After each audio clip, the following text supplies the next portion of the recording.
Are you ready? Ladies and gentlemen, boys and girls, children of all ages, Tool to Play presents Still Got Game with Derek D. Smooth Nolan and Joel Dude I Rock Albert.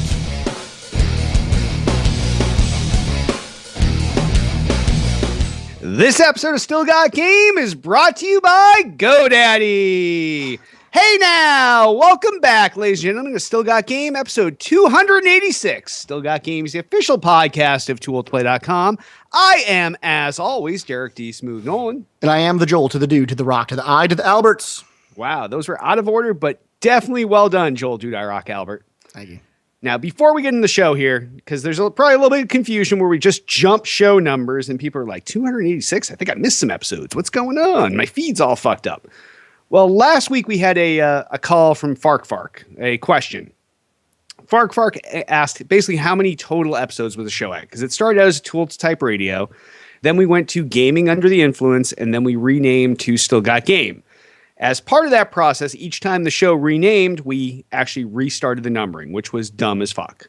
So what we've done now is we've normalized everything. We've continued the numbering throughout from Tool to Type Radio, Gaming Under the Influence, Still Got Game, and now it's a consecutive numbering system. We've continued the numbering, and this is episode 286. Now, I will give you a couple little factoids here. As part of this process of updating the RSS feeds and going through all this, I actually did some metrics on the show. So I went through and I looked at everybody that's hosted the show with more than one hosting. So anyone that was just a one-shot wonder, they're fucking gone. So out of those 286 episodes, here's your little trivia. Derek D. Smooth Nolan, I have been on 248 of these episodes.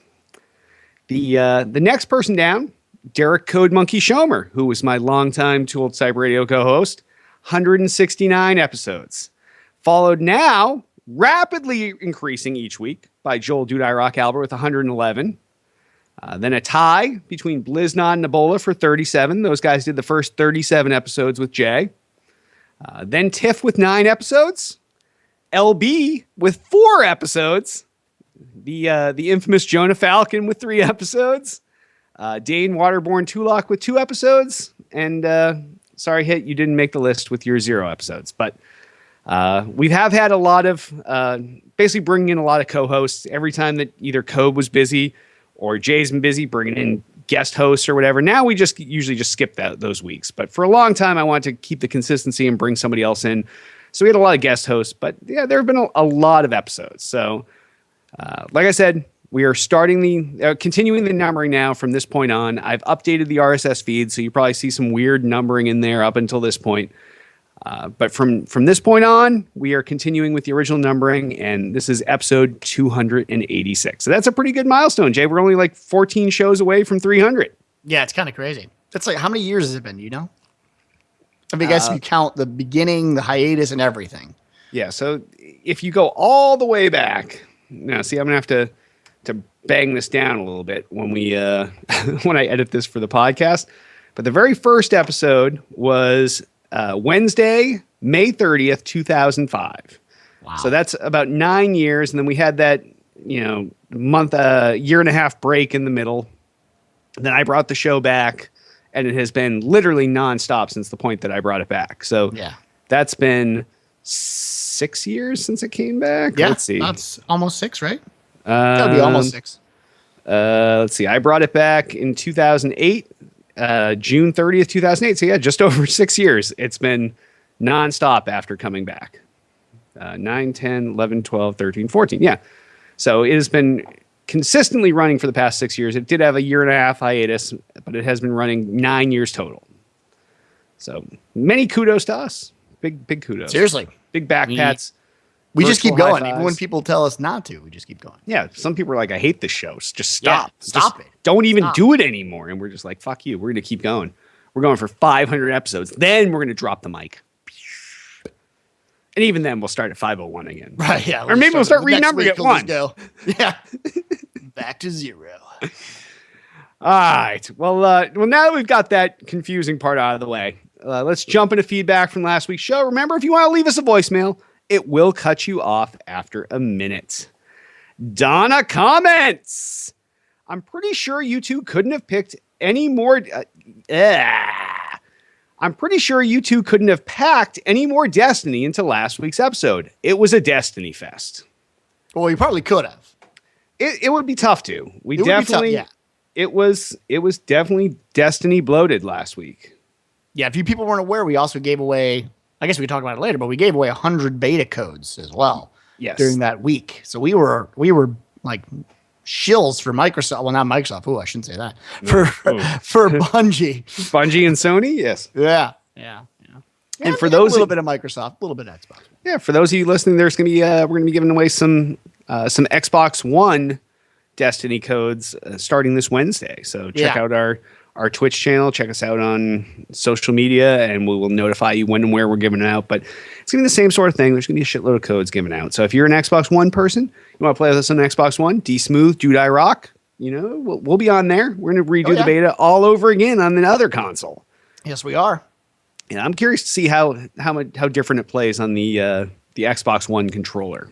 That's what I was going to say. I think the controls wise, it's going to be nice to get to a place that I'm used to when it comes to controlling FPS. But visually, it's going to be interesting too, since it's not going to be running at 1080p.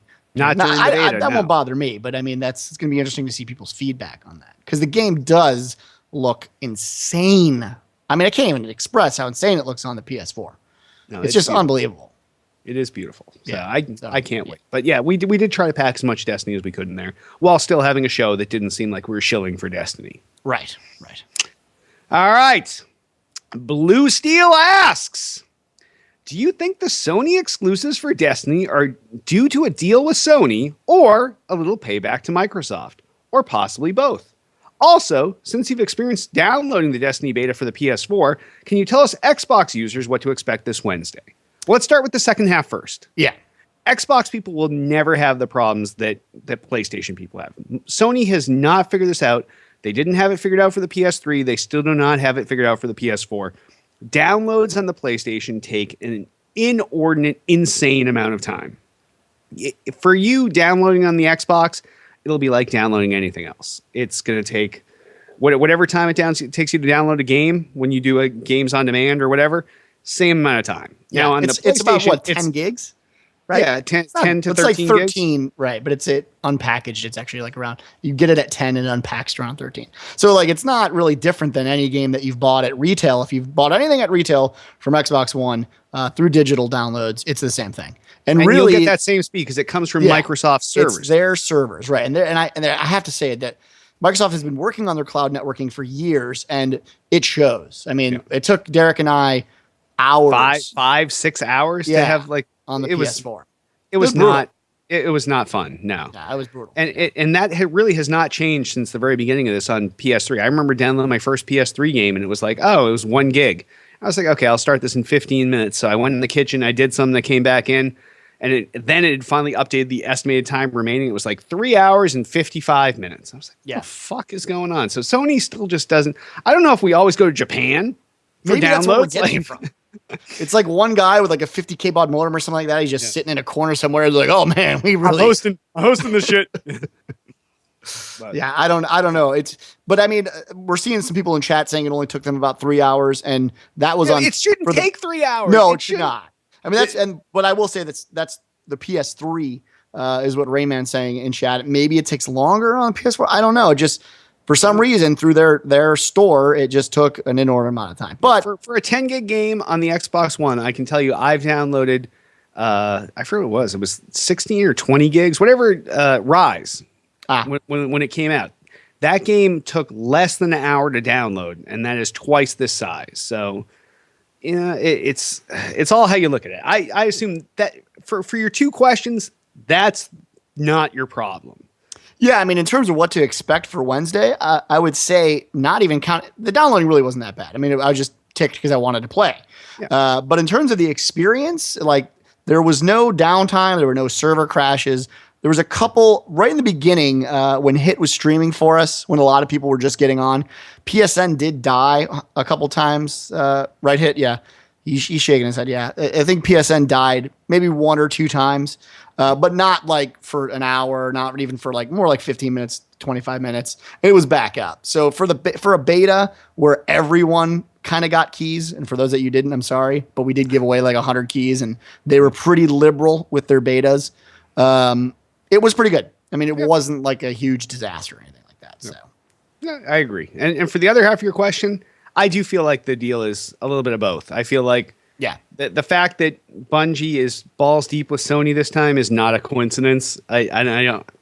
As much as I think that Sony drove it, I think that Bungie drove it just as well. And I think it is a little bit of payback. I will say this time around, and I think it's payback, but not because they sought out payback. I think that's probably the wrong way to look at Bungie. Bungie is the type of company, and just from the guys that we know there and how they act, and they give a shit about the game, right? And so they go to a platform that they think is going to be able to give the best for their game. And I'm not trying to create this weird console war where I'm saying that Bungie's saying PS4 is better, because I'm not saying that. But I know, like, to develop on it and get things going this time around, Sony has done a really, really, really good job of making it easy to develop for. So, yeah, I think it's a little bit of both. It's sort of like a freebie to smack Microsoft in the face, not because they absolutely wanted to do this and make them look like fools, but Sony had a really great deal. Activision is obviously in bed with Sony as well, and a lot of other games. So just business-wise, it was already going in that way. But at the same time, I'm sure they're not upset that they get a little zinger in. Yeah, it's a little zinger. But no, I really don't think that their purpose was to screw Microsoft. They want to make money. They want to be great for any platform that they can be on. So exactly, and then it's a multi-platform release. Yeah. So I mean, having said that, I will say, and we'll get to see on Wednesday, but I will say that it looks just stunning on PS4. So we'll see. You probably won't notice. That's what I'm saying. So. And for those of you confused, since we're still in the middle of feedback here, I throw away a lot of feedback questions I get on this. But when Jay was talking about the console war, he actually means the console war. Console. There's a Chicago pronunciation of console that sounds a lot like council to everybody else. Yeah, I don't say console. I say council. Yeah, we get a lot of questions. Pretzel and pencil. This has been covered maybe 6 to 10 times in the last 286 episodes. It's true. And I just throw these questions away now, but I figured this was a good segue into it, just to cover it one last time, hopefully. So council. See, look what's happening. Council equals console. Council equals console. Unless you're talking the Council of Trent, and then it's not the Council of Trent. That wouldn't make any sense historically. So that's council or console. So Console of Nicaea? No, that doesn't work. All right, moving on. All right. Victor comments. Great show. I was on the live stream and it was my first episode. I love the Destiny code giveaways and the general fun of the show. I'm hooked. Well, you know what, Victor? I'm hooked on you, bro. Thanks for joining us. Victor is now a Rocket Bro. Yep. Just by being a part of the show. Honorary Rocket Bro. You can. One day we'll take you for a ride in our rocket. That's on our rocket. That is. That's good. Yes. Yeah. Last but not least, Blue Steel comments. You spoke highly of the Halo betas. I think the Call of Duty 4 beta was one of the best. It stole me away from Halo 3, and I still prefer Call of Duty to Halo to this day. Blue Steel. That's dumb as fuck. No, I am 100% on Blue Steel's side. Well, 100%. Let me say this right now, because I don't know if people remember the Call of Duty 4 beta, but it was probably one of the best betas. This was when Call of Duty was a good game, in my opinion. That was the last time it was a good game. COD 4 was when it was an amazing game. And when they did that beta, I remember being like, holy, because I was a huge COD 2 fan. I was really into COD 2. It was a terribly buggy game. If anyone remembers, it was a launch title. It was really shitty. And they eventually fixed it. And then there's COD 3, which was the, shitty Treyarch version at the time. And then finally COD 4. Mm-hmm. And COD 4 it's funny, but COD 4, when it came out, it was when really Bungie stopped doing betas. And you started getting just Halo 3s and 4s and 5s and all this other shit. And you stopped getting like that feedback, which I think they kind of took things internally and said, we know what we're doing now, we're going to do it. And then COD came along and said, we need to do a beta to make sure our game is stable. And I thought it was one of the best betas in a really, really long time. It was decent, but it definitely did not pull me away from Halo. Oh, well, I was already hating Halo at the time. So for me, it was kind of an easy transition. But I totally agree. Now, I'm unlike Blue Steel in the fact that I am not stuck on COD. I pretty much left COD right after COD 4. But I will say the point of this, like of a question like this, or rather a statement is more like it, is that I think betas help. When a company, especially a AAA title comes out and they take the time to do a beta, and Destiny is a great example, it really gets you in the mood for the game. It's part of the hype, but it also, if they listen and do the corrections and really try to iron things out with these betas, you end up with a really great game. So it's really nice to see Bungie going back to beta. Benefits everybody involved. Yeah. From like, them to us to everybody in the middle. Right. And we haven't seen a COD beta in a long time. So I don't know. It's really interesting to see stuff like this. It makes me happy. I guess I agree. So Blue Steel, you're wrong in my book. You're right in Jay's, but either way, good comment. Yeah, good stuff. Well, if any of you feedback, give us a call, 773-527-2961. Email us at podcast@tooltoplay.com. And in site-related news, we have this giant post on the Tool to Play homepage. It's now about halfway down, and it's called The Future of Tool to Play. This is a critical post. It's already very active. There's somewhere between 50 and 100 comments in there at this point. It is basically deciding the direction of Tool to Play in the future. And there was a direction put out from Jay in the initial post. People have been commenting and building off that or piggybacking on it. But as Tool to Play members, if any of you are out there and you really want to get involved, this is the thread to jump in and get involved, because some of this stuff is going to start taking fruition very soon. And it's just going to keep rolling and steamrolling at that point. So you definitely, if you want to get your comments out there, you want to get involved, this is the time to do it. Right, Jay? Yep. Get your butt out there, make a comment, get involved. And we've said it before, if you want to contact us directly, admin@tooltoplay.com. That goes to any both sort of of us. feedback. Gets both of us, yeah. And so, yeah, we just want to know. You know what I mean? We want to know. We're looking to really rebuild the community. And I use that very literally, the term rebuild. Like, we want it to be as inclusive as humanly possible and remove every single wall that we ended up putting up in the last 10 years. We want to just kind of break that all down and get more people involved and have more people be a part of the community. So, yeah. Exactly. Good stuff. All right, Jay, on that, why don't we meander on over into what we're playing? Joel, do I rock, Albert? What have you been playing this week? I wonder. There was some weird beta. It was called the Destiny beta. And I was away for the weekend, but still managed to get a ton of Destiny in. So I pretty much played that. I leveled 2 characters to the max, which was 8 at the time. Probably still will be 8 for Xbox One. Spoiler alert. But yeah, I mean, I pretty much played beta the entire time. I played a little bit of WildStar, but really mostly beta. And a touch of Smite, which is another game. I know Smite. Yeah, it's a third-person MOBA. It's a really fun game.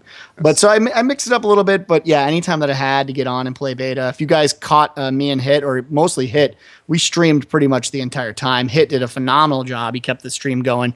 Most of the new listeners or new people you see following us right now came from Hit's undying attention to making sure everyone and every follower had a good time. But it was great. We had a really great time. And where were you on Destiny? You gave the keys over to your wife and said, "Here, hold the torch for me." See, we tag team Destiny. So there were nights that I was on, and then the next night Tiff would be on. Those are the nights I was finishing up my. So like you, I played a shitload of Destiny. I finished on max level. I played through Crucible. I played through the whatever that special shit was over the weekend. The Iron Banner. Yeah. I did a whole bunch of the Iron Banner shit. I've played through the content and I love it. But because there's only one PS4 in the house, we kind of alternate back and forth. So nights that I was playing Titanfall were the nights that Tiff was on Destiny. So on the flip side, I'm now Gen 10 in Titanfall. I'm Gen 10 30 something. So in a mere 15, 16 levels, I'm done Titanfall. And I can say that I concretely have just absolutely schooled the game to its max level. And I feel good about that. And then in my spare time, whether it's on my phone, because it's jailbroken, I can put fucking iPad apps on there or whatever, I've been playing a lot of Hearthstone. That's a fun game. That's a go-to at the office at lunchtime. Yeah. Like I just fucking fire up Hearthstone on the PC, boom, boom, boom, boom, bang through it. And having been a massive WoW addict in the past, even though it's nothing like WoW, just because it's all WoW characters and the names of the cards are all WoW things, it has a little bit of a nostalgia for me. Yeah, you know it what you're like getting into. You're even part though of it's that nothing ethos. WoW like, it's Yeah. still like when you play a card called Last Stand, all you think of is Y text going Last Stand. Yeah, right, exactly. It does bring back a lot of memories. Yes. And So- Heroes of the Storm, which is the alpha that am I even supposed The to say MOBA? that? I'm in the No, alpha. yeah. That's open for everyone. I get that. Oh, okay, too. good. So I wasn't sure you can anymore. talk about it. Anyway, but that's fun too. It brings back a lot of memories, and it's a MOBA, and I've been kind of into MOBAs with Smite and playing a lot of League when I have time and stuff like that. So that's going to be a fun game too. So Blizzard's really great at rehashing old content, even when it's new games. Yeah. Like that's what what they they're did. good at. Even with World of Warcraft, they rehashed Yeah. Warcraft content Right. in a different way, and everyone was like, "Oh, this is now it's a MMO." And okay, Yeah, they haven't had a cool, new yeah, IP yeah. in like 7 years. They just find just what people rehash all love the and they old just stuff. stick with it. It's, that's what Yep. they do. So All right. Well, I guess on that, Jay, why don't we hop on over to the new releases? First new release out this week is a multi-platform release, and it's Oddworld, Abe's Odyssey, new and tasty. And this is out for the PS4, the PS3, and the Vita. This isn't really a HD remake of 1997's absolute hit platformer. Now, I know most of us played this on the PS2. That game was Oddworld, Abe's Odyssey. The game was rebuilt from the ground up, not basically just copying the exact same game, but they used the original game as a blueprint.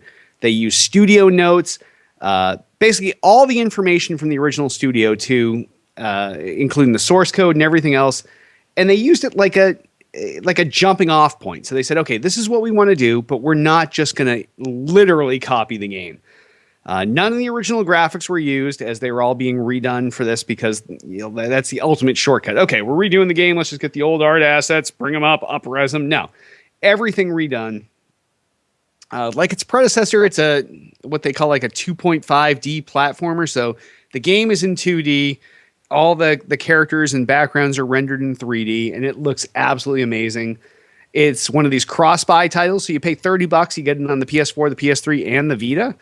I love the original Oddworld game, and for $30, this seems like a no-brainer to me. But what are your thoughts, Jay?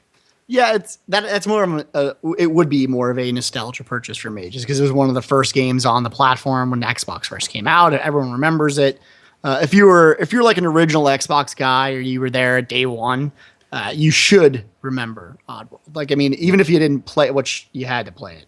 But even if you didn't, you're going to remember it. So it would be, something to pick up if I was absolutely bored. I've got enough games right now. I'm not going to buy it.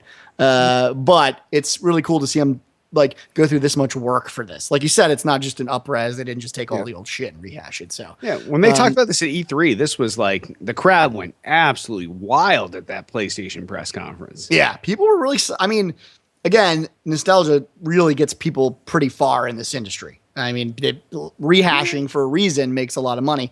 And if you really liked Oddworld, then this is going to be an easy buy for you because of the price point. I mean, cross buy for $30. If you like Oddworld, why would you not buy it? So I totally get that. There's a couple games that really stand out. Like, yeah, granted, this was all consoles, but this was like a PlayStation title to begin with. Right. Huge background behind it. This is one of those titles that everybody was waiting for. Like the other one that people are waiting for on the Xbox side. What was that old original Xbox game that was like it was time based. It was like you could was it not Psychonauts? Something or other. There's just these games that are really loved by the community. I can't believe I'm drawing a blank on this. Somebody sure in you'll chat remember help that me soon. out. Help me out, chat. Chat's like, I don't know either. I'm going to cut buy this out old of the games. video version. Psychonauts, Time Knots, Time Splitters. Thanks. Yes. Hit comes out of the ballpark. Hit unmutes himself to save us. Yes. Time Splitters. Like these games, they have such a huge backing behind them. And you just need somebody to come out there and bust it out. And that's what this is all about. So I hope this game does really well because that kind of follows on and brings out the ability for other people to say, hey, look what the Oddworld guys did. They couldn't develop them themselves. They brought in this other company to help them with it. They gave them all their shit. They came out, they busted it out, and holy shit, the game's awesome. So, Again, nostalgia's sake, it's good for that. I like games like that. Yeah, it's win-win for consumers. Yeah, everybody in chat now that I'm delayed from is saying time splitters. Yeah, everyone's like, time splitters, Yes. motherfucker. Yes, that was I knew it was time or something, but yes. So thank you all, and thank you, Hit, for temporarily unmuting yourself. Like you finally came out of your coma where you were putting out 2 weeks ago's comments on the show, and you helped out with something that's actually we're talking about today. So thank you. All right, the other new release out this week is out for the Xbox One. It's Forza Motorsport 5 Racing Game of the Year. Now, I know that sounds like a description, but, well, it really is, because this is more of a repackaging of the successful Xbox One launch title, Forza 5. In addition to the Forza 5 content, it also includes 15 additional tracks, as well as the Top Gear pack, which includes 10 new cars. You basically get all of this shit for the same $60 that the game cost at the beginning, so if you were someone that didn't jump on it right away and now you want to jump on it and you felt like, oh, well, you know, I missed out at the beginning and now I was, well, now you can pay that $60 and get all this extra content with it. And the game does look amazing. I'm not a racing guy. I know Jay's not a racing guy, but you know, for $60 and the extra content, maybe it's worth it for you. I don't know. No. Well, I mean, people in chat are saying money grab, which I totally agree. Forza, I love what they do. I love, like, 90% of our community loves Forza, right? But, like, when they do stuff like this, the repackaging, it's just, I have to say, it's like $60 for a game that is... That was $60 when it came out in November. Right. It's like, come on. I mean, I get that they're giving you the 15 additional tracks. That's cool. And 10 new cars. That's cool too. But does it really add up to yet another $60 for the fucking same game? I don't know. Especially for a game that already has like somewhere between a 60 and a 70% attach rate for the console. Right. There's already, for every 10 people with an Xbox One, 6 to 7 people have this game already. Now, ironically, 0% of your hosts here have this game. Yeah, exactly. It is kind of odd. It is odd. Yes, but I guess out of if you and I got it out with 8 other people, 7 of those 8 would have it. Yes, right, exactly. Yeah, but yeah, it is. It's fucked up. But if you miss the opportunity, now Sarcasmo Jones in chat is saying that he paid $80 for it when it came out. I don't know why. I guess he maybe just threw 20. I know. Did you homeless just guy on the street? Like, you just gave him an extra $20. I only paid 60. I love it. Here's 20, homeless guy. Take it out.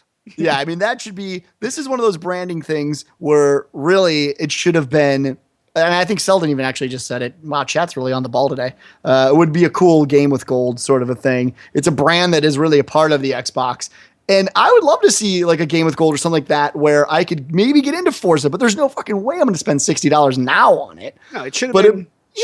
Free games with gold or 40 with all this extra content. Yeah, that would have been probably doable as well. So, you know, these games, like you said, the attachment rate's so high. Maybe there's something in Forza that like me and you were missing, but we'll never buy it like on purpose. Not at 60. Not at 60. We'd have to be like, you know, given Forza in some way and then be like, oh, it is an amazing game. But because our problem I guess we'll never know. Was we didn't want to pay 60. So just by giving us extra shouldn't be like it's 60, but you had all this extra. Well, we're not sure we want it. So so don't give us the extra shit yet. Just bring the price down to a point where we say, okay, now it's $20. Yeah, 20 with no extra content. Maybe I'll buy it for 20 and check it out. And then if I want the extra content, I can go buy that and it'll bring it up to 40 or whatever. Exactly. Yeah, I'm definitely not going to pull the trigger at 60. It's something that I didn't pull at 60 to begin with when there were no games. I love it. Yes. I'm about 20. All right. Well, on that, why don't we hop on over into gaming news? First story!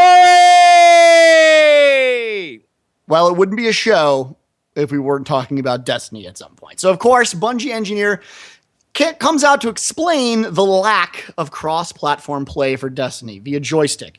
This is actually pretty interesting stuff. Destiny's galaxy, of course, is vast and currently well-populated. Well, now they're on hiatus, but was currently well-populated with beta guardians. But players are not able to team up with heroes hailing from different consoles. I'll do that for everyone. While technical issues might seem like they're the culprit, Bungie engineer Roger Wolfson told Digital Trends the lack of cross-platform play is more about maintaining a consistent experience for everyone. So, quote, regardless of where the reality is, there's definitely a perception among gamers, and I totally agree with this, that better hardware means you have an advantage, Wolfson explained.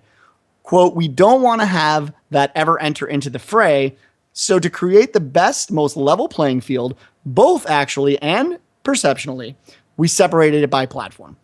Wolfson provided a hypothetical example of snipers aiming at each other on two different consoles. The one playing with older hardware, so let's say like a 360, might see their target at 2 pixels, while the modern console, an Xbox One, the output could paint twice the target size as wide. So there would be a technical advantage there just on the resolution alone. So it's pretty interesting. I'm more interested in that battle between why can I not play with my PS4 friends on my Xbox One. That's the difference. So I understand what they're saying. Like the last gen versus current gen. That's the debate between like when people buy PCs. That's the big ongoing problem with PC gaming is that people say, okay, you're basically paying for the advantage when you buy the fucking ultra high end quad SLI fucking 32 gigs of 120 DDR3 frames RAM. per second. Yeah, exactly. So, but if you're saying for all intents and purposes, all last gen consoles are the same, all current gen consoles are the same, why not let them play against each other? Yeah. Now, granted, there's other problems that could arise there. So let's say that, like on the Xbox, on Xbox Live, I'm D-Smooth. On PlayStation Network, some fake douchebag took D-Smooth, so I'm the D-Smooth. But so now conceivably, I could be on the Xbox playing as D-Smooth and play against another D-Smooth on PlayStation Network. So I guess that's the one part that they would have to account for. And I guess you could do that with like a little symbol, maybe. I was going to say, they do. I mean, plenty of MMOs have done this server to server, where you'll see an asterisk based on server time, or like Dude I Rock : 1, 2, 3, 4. It's just appended to the end of it, and it's totally fine.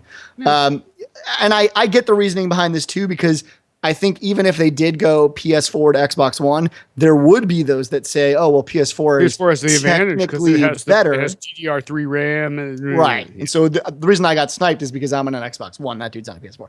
So that would create a war in and of itself. Now, what I would like to see, and this is why I love this news story, is I purchased both. I have a pretty decent set of friends now that are just PS4. I actually have like 6 or 7 buddies that are on PS4. I really want to play with them.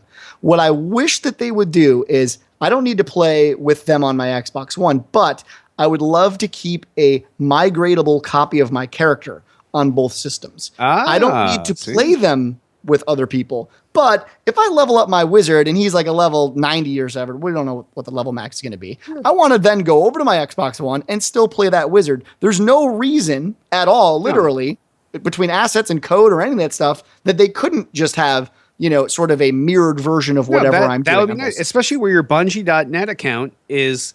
You link both your PlayStation and Xbox profiles to it. So in theory, that should be a floating save, because it's not. Right. It has nothing platforms. That is a great fucking idea, Jay. You're welcome, community. Now everyone should get out there. Why don't we and take this to tweet Deej? Yeah, we got to tweet this to Deej. Tweet that out, because that would be nice. And they give you that option even in Bungie.net to assign yourself, as long as you've linked both accounts, to 2 different clans. We are in case you guys don't know, if you're listening now, go on and join the Tool to Play community. That's literally the name of the clan or the group. The Tool on to Bungie Play community. With because you can't start a clan name with a number. Right. So that's why we are. Right. So once you join the Tool to Play community on Bungie.net, you have the option of joining both clans. So it would be awesome to keep that forward progression going with one character on both. I just think that would be absolutely a fantastic idea. And again, there's really nothing, there's no limitation there outside and of you're already buying 2 copies of the game. So what they don't lose anything. Yeah. They get money twice. I'm going to have 2 Destinies.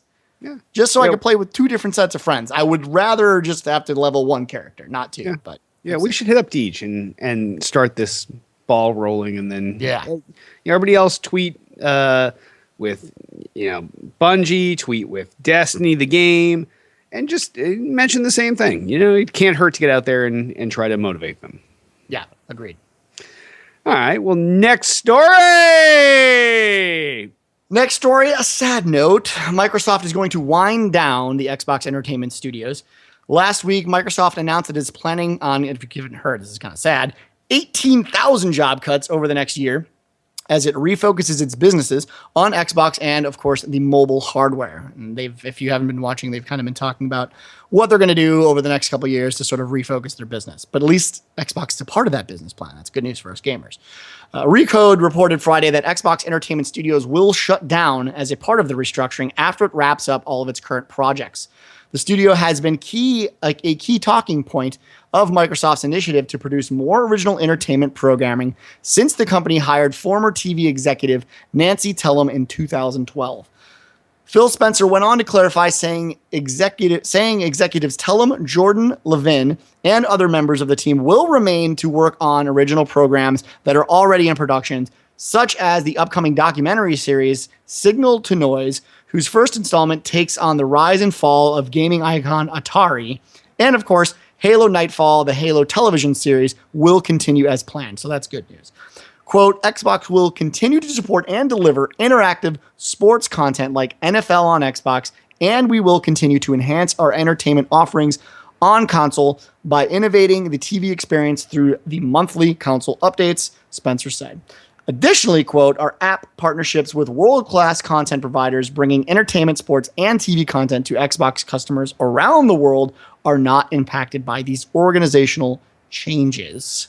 So a lot of firings, 18,000. I mean, that's really in the Microsoft world kind of a bit of a drop in a bucket, but it's still a lot. Even for Microsoft, now this starts to approach a not drop in the bucket. That's true. I mean, I can't remember. I read the statistic of how many they have. I think worldwide, it's like nearing 100,000. Someone told me. It's close. So this is a good, almost 20% of the workforce. Yeah, so that's a decent amount, no matter who you are. That's true.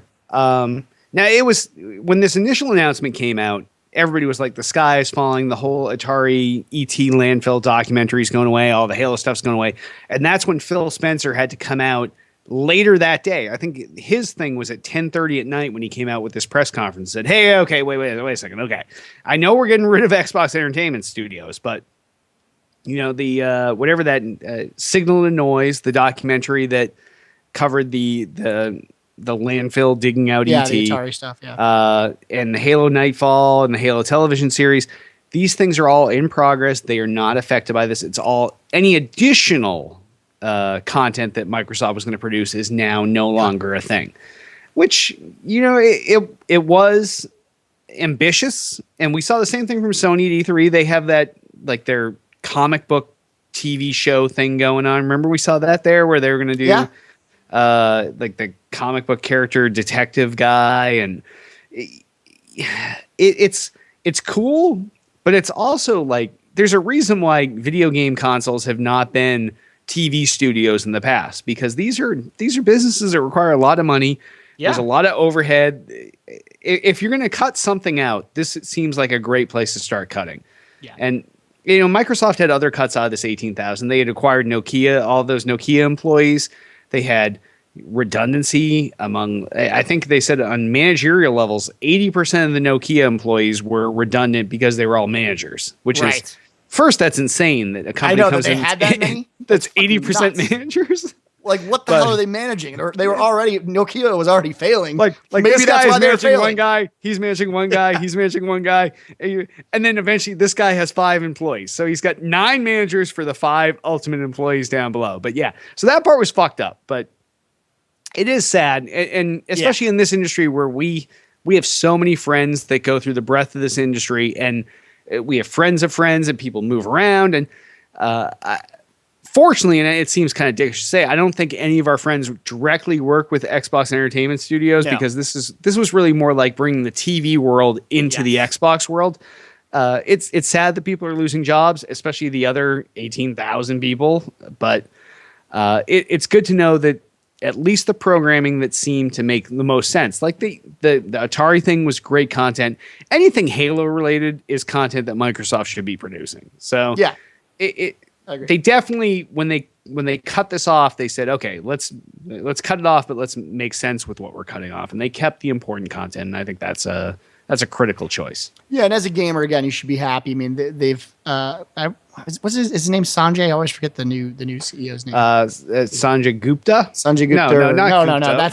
No, that's the guy from Oracle. No, that's Oh my God. I can never remember his name, but anyway, he did come out and basically say that they're dedicated to Xbox and they want to see that shine through. So that's good. I mean, if you're a gamer, that's good news, right? So I don't know. It's sad, but good to know that the gaming will continue. No, it's Satya Nadella. Satya. Yeah, when you said Sanjay is always Sanjay Gupta, but yeah, sure. Yes. Yeah. Yeah, it's sad, but all right, Jay, next story. Next story. Oh, Elder Scrolls. I even hate talking about it. Elder Scrolls Online shows new zones, active world PvP, and more at QuakeCon.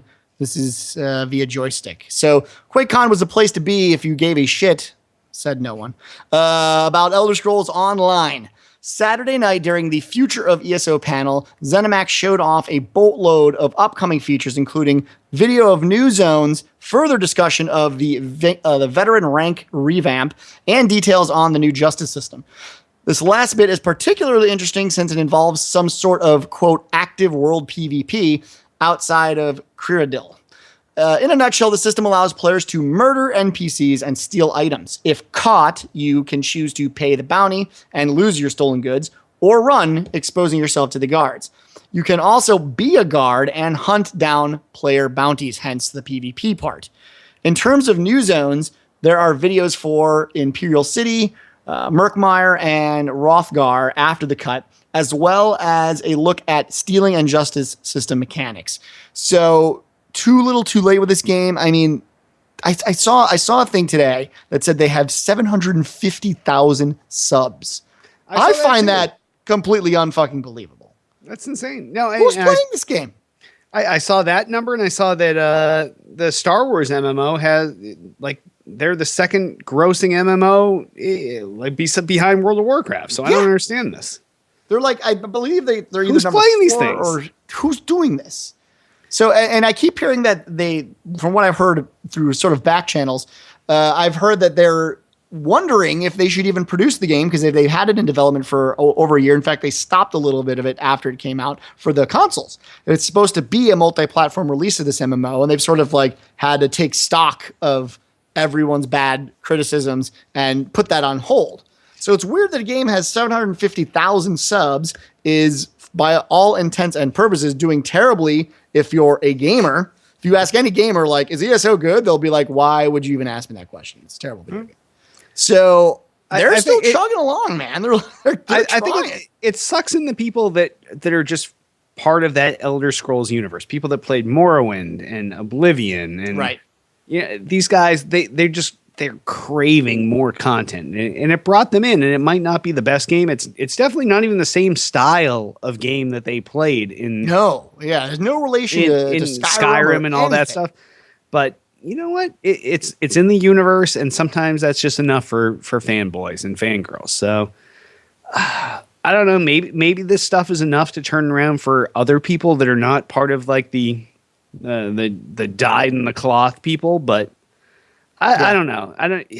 I have no interest in this. I know you haven't. You've played it 3 or 4 separate E3s now. You tried it. You gave it the benefit of the doubt, and you just hated it. I've never had this happen. This is an interesting story, but basically they gave me an early beta. I played it. I was like, this is fucking shit. And I play every MMO. Anyone that knows anything about me, I play every MMO.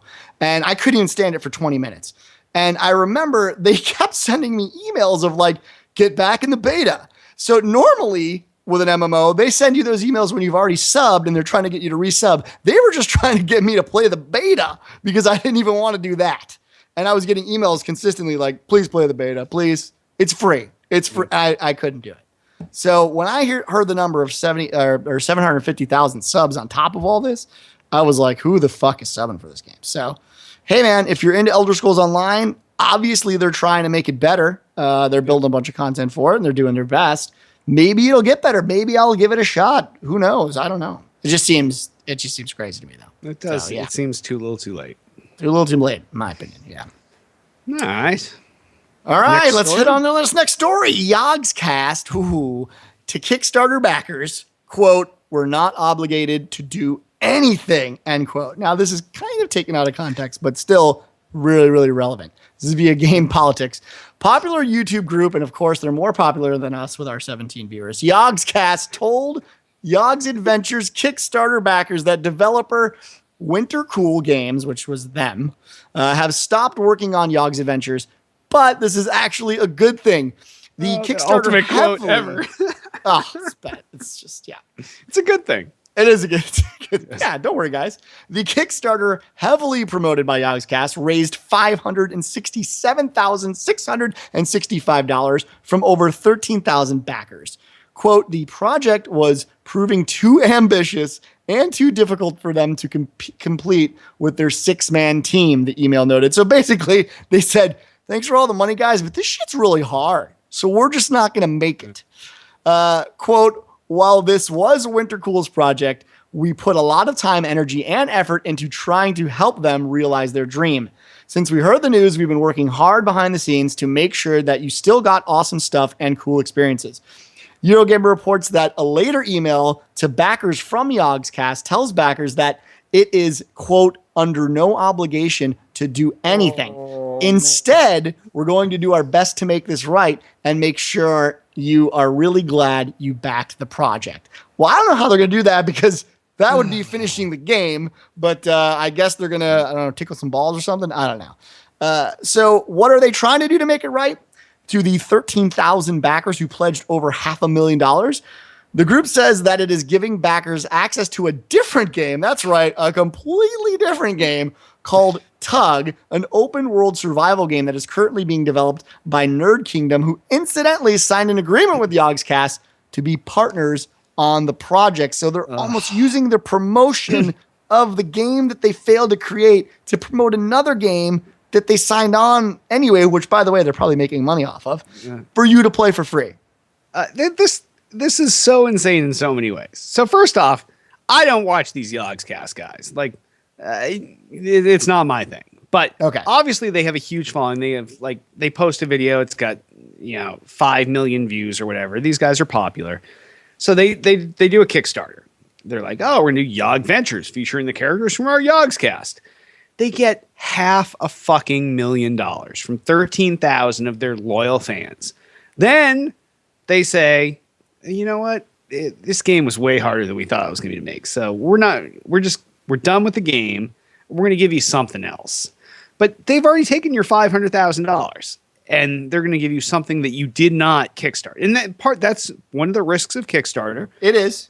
But I think what the icing on the cake here is the ultimate, let me just take out my dick and thwap you with it, is when they're like, we're under no obligation to do anything. What we're throwing you here is a bone that we don't even have to, because we're Yogscast and that's the worst part. We could just take your money and leave, but we're throwing you this other game as a bone, whatever. It's like they're making it okay. Like they're trying to make it okay by saying we've stolen your money, but don't worry, we're going to give you. It's like, hey, I bought a Prius. First of all, you should never buy a Prius. No. Don't be lame.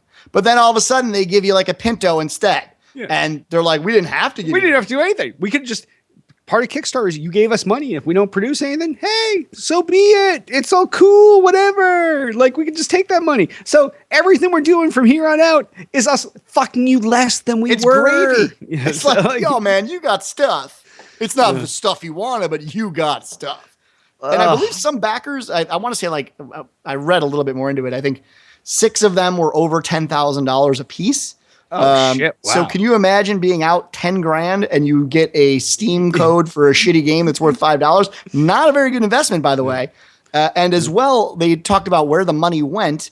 $35,000 of that money went to a designer. And by the way, this is the genius of Yogscast's contract team, which again, they spent almost $90,000 on their contracts for their lawyers. The contract had no loophole, it had so many loopholes in it that it basically said, we're giving you $35,000 upfront to do design and assets, but you're under no obligation to actually do the work. Oh, nice. So they literally gave a guy 35 G's. He eventually got hired by LucasArts to go do some other work. So what did he do? He just took the $35K and went to LucasArts like a signing bonus. Yes. Just did. He didn't do anything.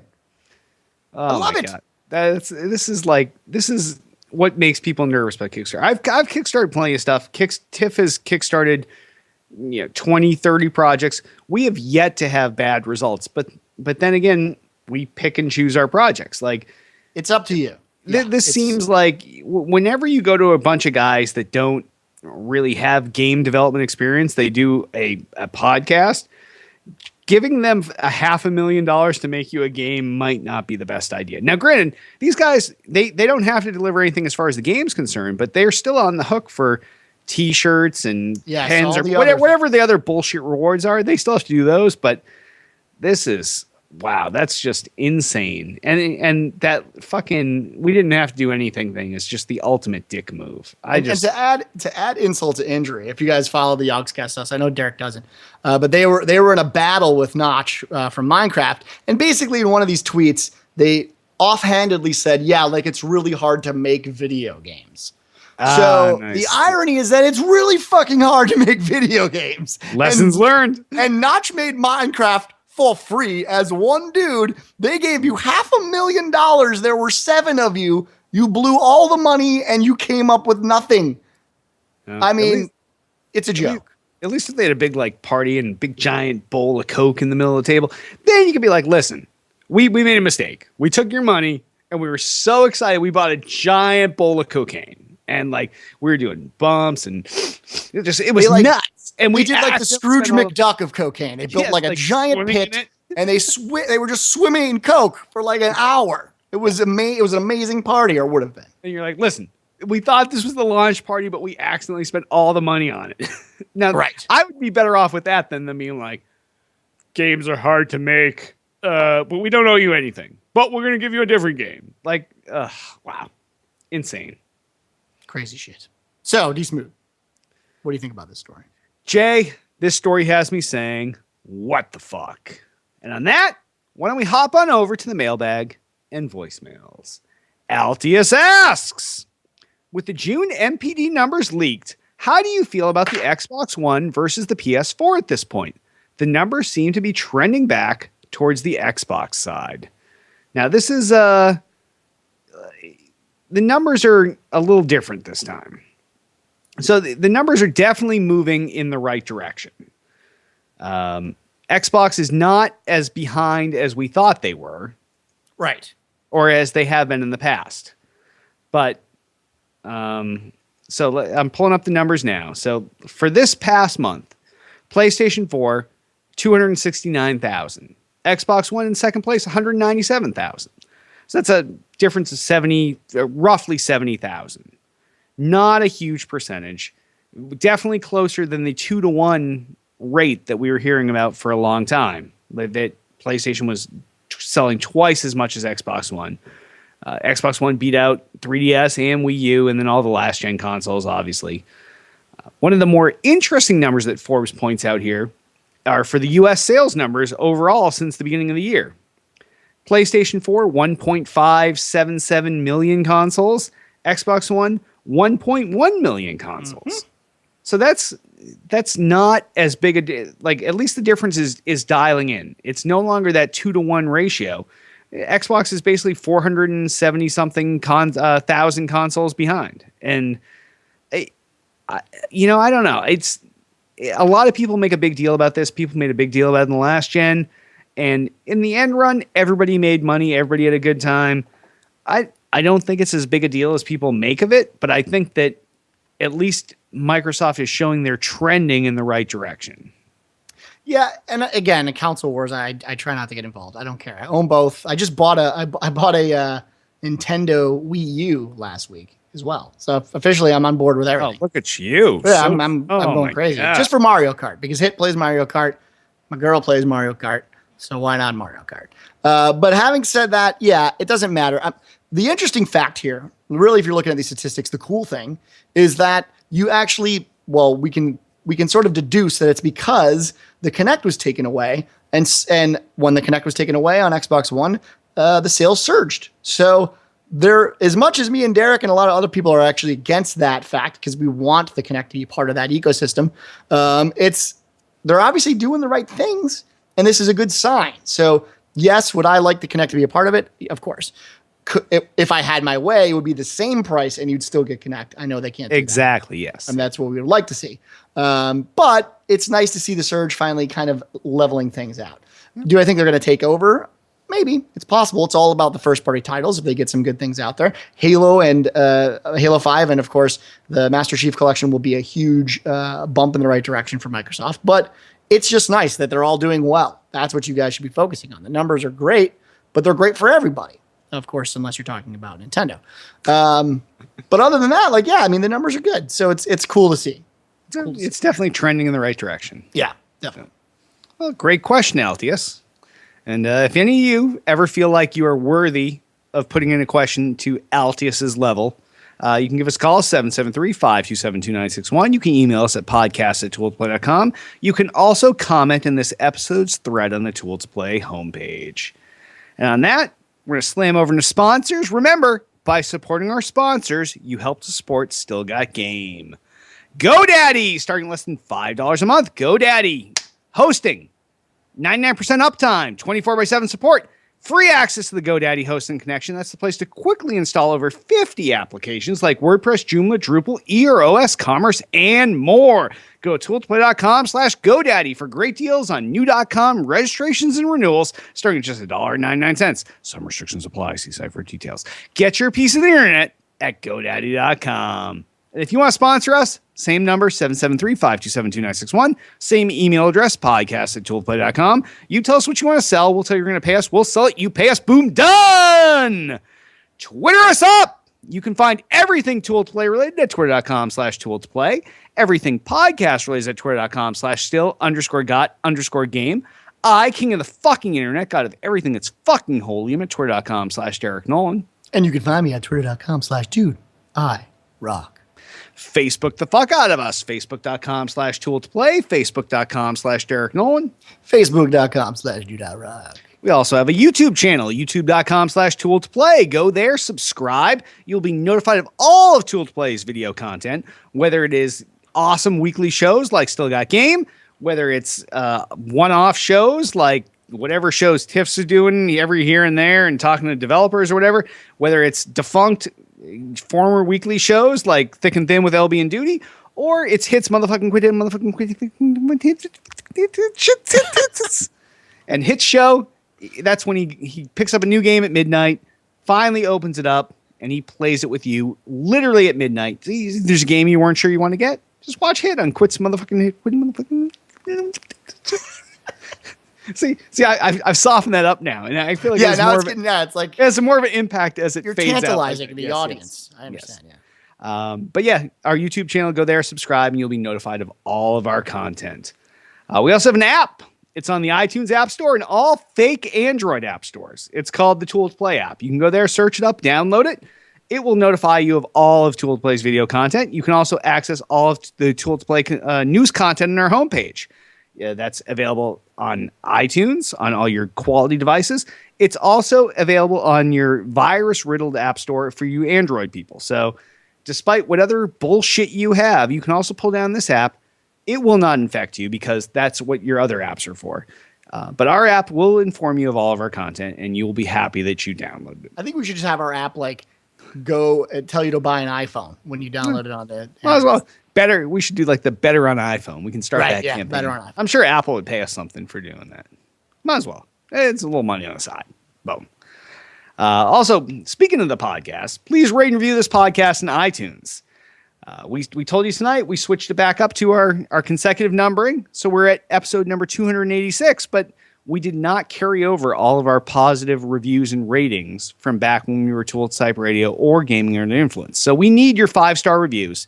We need you to go into iTunes, give us 5 stars. If you just have a minute, 30 seconds of your time, please write us up something nice. Just be like, I love the show. It's awesome. Funny every week. Really carries me through the week. Great for my commute. Whatever you want to write, just please write something. Give us 5 stars. It would really mean a lot to us. Also, you want to subscribe to us on Twitch, twitch.tv/Tool to Play. That is the place every week you can go get this show live. We are here live Monday nights, 10 p.m. Eastern, 7 p.m. Pacific. Hit is on here all the time live broadcasting game content. He also does that in his own Watchtower Games bullshit channel. But he does it here on the Tool to Play channel primarily. He multicasts. He does it's kind of like when you watch a show and they're like, Oh, also available on CBS Spanish, and it's like channel number 18,000, and your TV can't even get up that high. But that's what Hit does. He does it on the real channel, and he does it up on his super high channel. But he does it on both, and it's only because he's super high that he does that. Because at some point he'd be like, I might as well just do one. But he still multicasts. But you get all of this content live in the Twitch app on your phone or whatever method you have being notified. It will tell you, hey, Tools Play's gone live. You better check this shit out. And like we said, later this week, we're going to be giving out a whole shitload of Xbox One beta codes for Destiny. So this is the place to be. Twitch.tv/TooLsPlay. Subscribe. And like I said, each and every week, Monday nights, 10 p.m. Eastern, 7 p.m. Pacific. Although next week, ladies and gentlemen, no show next week. I'm on vacation, so we're taking a week off. I'll probably maybe me and Hit will do our tournament, our Mario Kart tournament on Monday. Yeah. So tune in the same time slot. It will not be Still Got Game, but you will be able to watch original Tool Play content, like we just told you. It'll be a battle between Joel Dude I Rock Albert and Roger I6 Hitman Roken, and they will battle it out on Mario Kart. Not really a battle, more of me kicking Hit's ass. Yeah, I guess that's kind of the way you look at it. Although, Hit probably feels like he's a contender because that's what he does. He's like, I like when people are emotionally invested so that when I crush them, they cry. I don't like it when they... I'm a contender, eh? I'm from Ken, eh? This is just a nice buddy thing, right? We're buddies, eh? We'll bill it as like America versus Canada. Rubbing is racing, eh? Rubbing is racing. You're like, whatever. That doesn't even count in Mario Kart, bitch. Psh, freaking smack him. But yeah, there's people in chat saying they'd watch it. So yeah, if you're looking for some next Monday night and the same time slot, there will be no episode of Still Got Game that will return in 2 weeks. But I want to tell everybody that it's not a reminder because it's the first time you hear it. Jay and I are going to be guesting on a different podcast next Sunday night, not this coming Sunday, but a week from Sunday. And as soon as I know when that's going live, I'll probably announce it on Monday Night Show, and you'll be able to hear that podcast too. But we're going to cover what we're playing and all kinds of other stuff, and the history of Tools of Play, and all kinds of good stuff. So we will fill you in on that appearance that we're doing, and there's going to be plenty of content. So you may miss content this coming week, but the following week you're going to get a double dose. I guess on that, Jay, why don't we wrap this episode up? I am Derek D. Smooth Nolan. And I am Joel Dude I Rock Albert. I'm going to be wasting away in Margaritaville. Have fun. Glug, glug, glug.